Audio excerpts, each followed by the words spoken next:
तर कशी पब्लिक, तर तुमचं पुन्हा एकदा स्वागत आहे आपल्या न्यू ब्लॉगमध्ये. कारण आज येणार होता ट्रॅक्टर, कारण की तिथं खडी दिली पांगायची, त्याच्यामुळं आपण आलतो वाट्यावर येऊन बसलो होतो. म्हणलं पाहू, म्हणलं कशी खडी पांगतो ट्रॅक्टरवाला, पण पाहता पाहता आपणच शिकून जाऊ म्हणलं. काय म्हणलं ट्रॅक्टर करतं का पाय ना म्हणलं मी आता. जाऊ दे म्हणलं, पाहू म्हणलं कसं करतं नेमकं तर गिअर कसं टाकतो काय नाही, पाहू म्हणलं त्याच्याकडे बघू म्हणलं आपण. काय मग आपण ट्रॅक्टरवर कॅमेरा करून आपण देऊ ट्रॅक्टरकडे लक्ष. ट्रॅक्टर मारतो इकडून तिकडून, नुसतं लोटीतोच खडी. इकडून मार तिकडून मार, नुसतं मारती चक्रा, तुझं ह्या नकरा चक्रा नकरा, नुसतं चक्रा मारू मारू पुरं प्लॅन करीत आहे ते. नुसतं चक्रा काय मग चक्रा घेऊन मारल्या. दर्शक प्लॅन गेली, इकडचं खडी पांगणं चालू होतं. पुरी खडी पांगली.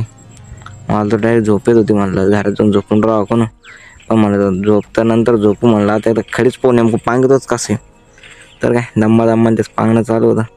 मस्त प्लेन वाटेवाणी करणार होता तो असा लेवलमध्ये. तर बघा कसं केलं त्याने लेवलमध्ये मागून ढेंगणे नेऊन खाली वर रोड मस्तपैकी तसे प्लेन केलं त्यानं भारी. तसं मस्त प्लेन करत होता तो, त्याचं काम करत होता तो. तर काय बाबा बघत होते कसं केलं त्यानं काम. तर चांगलं केलं म्हणे बाबा, एक नंबर. मग काय हा नाराज झाला थोड्याच्या, नका तोडू नका. त्यानंतर ट्रॅक्टर मस्त दगड काढत होता बाजूला तिथून.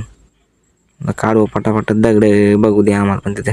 काय नंतर आलो तर ट्रॅक्टर गेलं छोटं सपाट करून गेलं डायरेक्ट एकदम प्लेन. कसं वाटत तुम्हाला, एकदम प्लेन करून गेलं. आपण मग खूप झालो मस्त प्लेन एकदम निवांतमध्ये केलं त्यानं पण. मग काय ट्रॅक्टर जेव्हा म्हणलं पहा म्हणलं आपण पहिले कसं वाव होतं, आता मग कसं झालं वाव. हो किती मस्त गेलं, हिरो गार दिसतं गहू. तर मग भेटूया आपल्या नंतरच्या ब्लॉग.